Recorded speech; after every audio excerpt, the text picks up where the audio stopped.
Deshta mundim me temën. Po, më thuaj.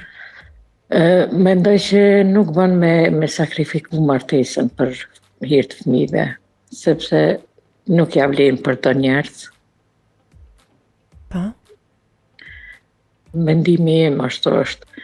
Po nëse përmirësohet, po pse jo? Po nëse nuk përmirësohet... Ti thua që hatri fëmijëve nuk duhet të qëndrojë me një person që mban dëm. Që nuk... Po. Po ma merr mendja që ashtu mu. Po, mendon që dhe fëmija rritet më mirë? Shumë më mirë. Shumë më mirë, se ndryshe rritet fëmija kur është i qetë, ndryshe rritet kur është me dy prind që non-stop për shembull për lahën, ose vjen deri te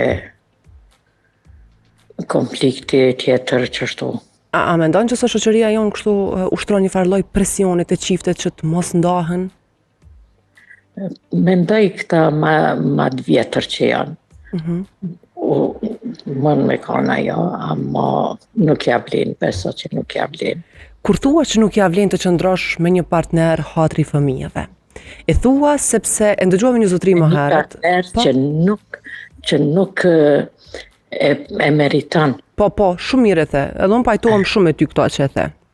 Sepse ndëgjova një dëgjues më herët që tregoi pak a shumë një rast që zonja i ka vdek partnerin në moshën 26 vjet, ka qëndru me vajzat, i ka rrit, pas e janë martu, nanën e kanë harru. Nuk e besoj që e kanë harru, se vajzat nuk e harrojnë nanën. Po mirë, po nana ka mbet vet. Tash unë po e marr si rast, kështu me qenë se tregoj zotria. Po arsyetoj pak a shumë edhe këta. Edhe unë e ndëgjova, po tjetër është kur të vdes burri. Po?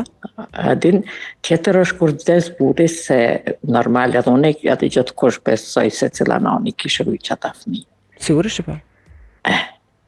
Ama për e kom fjallën Kur po e them këta, duhet të shpjegohem se e them sepse ka fëmijë që pastaj pa më parasysh sa ke sakrifiku për ta, nuk është që ta din. Ka e vërtetë. Për këtë arsye po arsyetoj edhe ato që e the ti. Po. Që si ja vlen ndoshta me qëndru me një partner që të bën dëm edhe hatri fëmijëve. Beso që nuk ja vlen as hatri fëmijëve, se ma i shëndosh rritet qaj fëmijë, ose veç me nanë, ose veç me babë, se non-stop me kanë tu për lafë. Zonjë, falenderoj shumë. Shumë faleminderit.